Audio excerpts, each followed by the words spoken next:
ರಸಾಯನಶಾಸ್ತ್ರ ಅಂತಂದರೆ ಇದಕ್ಕೆ ನಾವು ಆಲ್ಮೋಸ್ಟ್ ಆಲ್ ಕೆಮಿಸ್ಟ್ರಿ ಅಂತ ಕರಿತೀವಿ ಇಂಗ್ಲೀಷ್ನಲ್ಲಿ.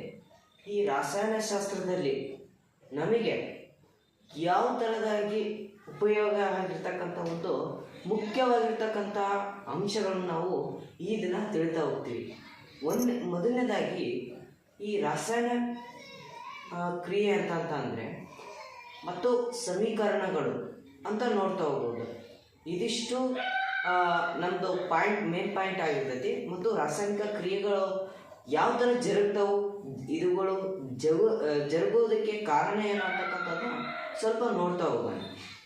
ಮೊದಲನೇದಾಗಿ ಈಗ ಫಸ್ಟ್ ಆಫ್ ಆಲ್ ನಾವು ಪೂರ್ವ ಹಿನ್ನೆಲೆ ನೋಡ್ತಾ ಹೋದಂತೆ ಅಂದರೆ ದ್ರವ್ಯಗಳ ಬಗ್ಗೆ ನೋಡ್ತಾ ಹೋಗಬೇಕು. ಈ ದ್ರವ್ಯಗಳು ಅಂದರೆ ಏನು?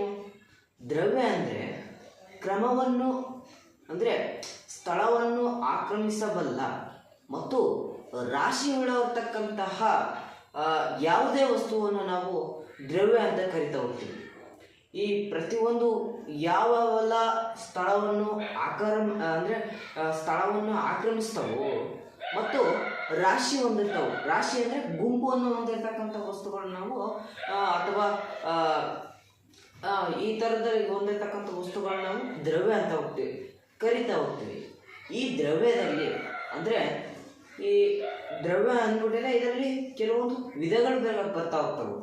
ಆ ವಿಧಗಳಂತ ಅಂದರೆ ನೋಡ್ತಾ ಹೋದಂತೆ ಘನ, ದ್ರವ, ಅನಿಲ ಅಂತಕ್ಕಂತಹ ಒಂದು 3 ವಿಧಗಳು ಬರ್ತಾ ಹೋಗ್ತವೆ.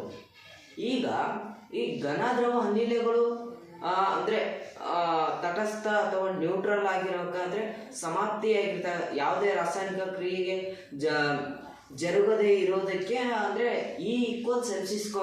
ಆದರೆ ನಾನು ಇಂದಿನ ವಿಡಿಯೋದಲ್ಲಿ ಮಾಡಿರ್ತಕ್ಕಂತಹ ವಿಡಿಯೋ ಆಲ್ಬರ್ಟ್ ಐನ್ಸ್ಟೀನ್ ಅಂತಕ್ಕಂಥ ವಿಜ್ಞಾನಿ ರಚಿಸ್ತಕ್ಕಂಥ ರಾಶಿ ಸಂರಕ್ಷಣಾ ನಿಯಮದ ಪ್ರಕಾರ E=mc² ಅಂತ ಕರಿತಾ ಹೋಗ್ತೀವಿ.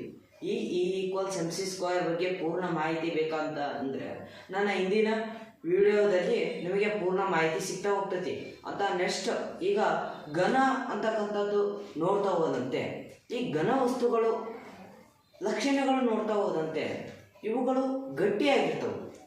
ಮೊದಲನೇದಾಗಿ ಇವುಗಳು ಕಣಗಳು ಒತ್ತತ್ತಾಗಿರ್ತವೆ. ನಂತರ ಇವುಗಳಿಗೆ ಆಕರ್ಷಣ ಬಲ ಹೆಚ್ಚಿಗೆ ಇರ್ತಾ ಹೋಗ್ತೈತಿ. ಇವುಗಳು ನಾವು ಘನ ವಸ್ತು ಅಥವಾ ಯಾವಾಗಲೂ ಇವಕ್ಕೆ ಆಕಾರ ಇರ್ತೈತಿ. ಈಗ ಅದು ಚೌಕಟ್ಟು ಇರ್ತೈತಿ ಮತ್ತು ರಾಶಿ ಕೂಡ ಇರ್ತಾ ಹೋಗ್ತೈತಿ ಅಂತಕ್ಕಂಥದ್ದು ನೋಡ್ತಾ ಹೋಗ್ಬೋದು. ಈಗ ಘನ ವಸ್ತುಗಳಾಯ್ತು.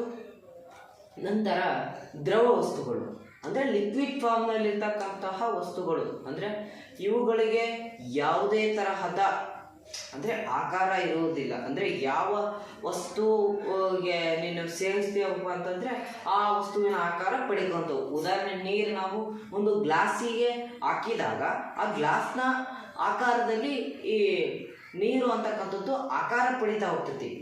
ಈಗ ದ್ರವ ವಸ್ತುಗಳ ಲಕ್ಷಣ ನೋಡ್ತಾ ಹೋದಂತೆ ಏನಪ್ಪ ಈ ದ್ರವ ವಸ್ತುಗಳ ಲಕ್ಷಣ ಅಂತಂತಂದರೆ ಆಕರ್ಷಣ ಬಲ ಸ್ವಲ್ಪ ಘನ ವಸ್ತುಗಳಿಗಿಂತ ಸ್ವಲ್ಪ ಕಡಿಮೆ ಇರ್ತೈತಿ.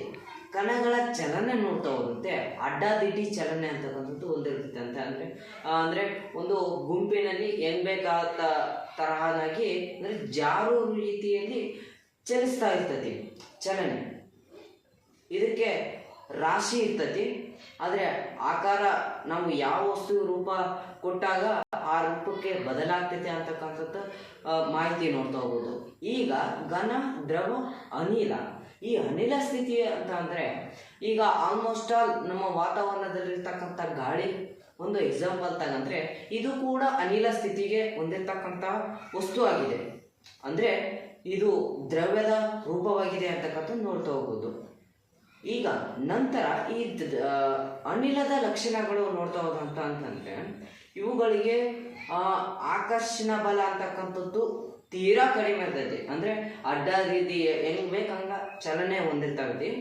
ನಂತರ ಇವುಗಳಿಗೆ ಇದು ಚಲನೆ ಹೆಂಗಿರ್ತೈತಪ್ಪ ಅಂತಂದರೆ ಅಡ್ಡದಿಡ್ಡಿಯಾಗಿರ್ತೈತಿ. ಇವುಗಳಿಗೆ ಆಕಾರ ಇರಲ್ಲ. ಯಾವ ಥರಪ್ಪ ಅಂತಂದರೆ ಈ ಗಾಳಿ ಯಾವ ಥರ ಅಲ್ದಾಡ್ತೈತೆ ನೋಡು, ಅದೇ ಥರದಾಗಿ ಈ ಅನಿಲ ವಸ್ತುಗಳು ನಾವು ನೋಡ್ತಾ ಹೋಗ್ಬೋದು. ಇಷ್ಟು ಹೇಳಿ ನನ್ನ ಚಿಕ್ಕ ವಿಡಿಯೋವನ್ನು ಮುಗಿಸ್ತಾ ಇದೆ. Thank you.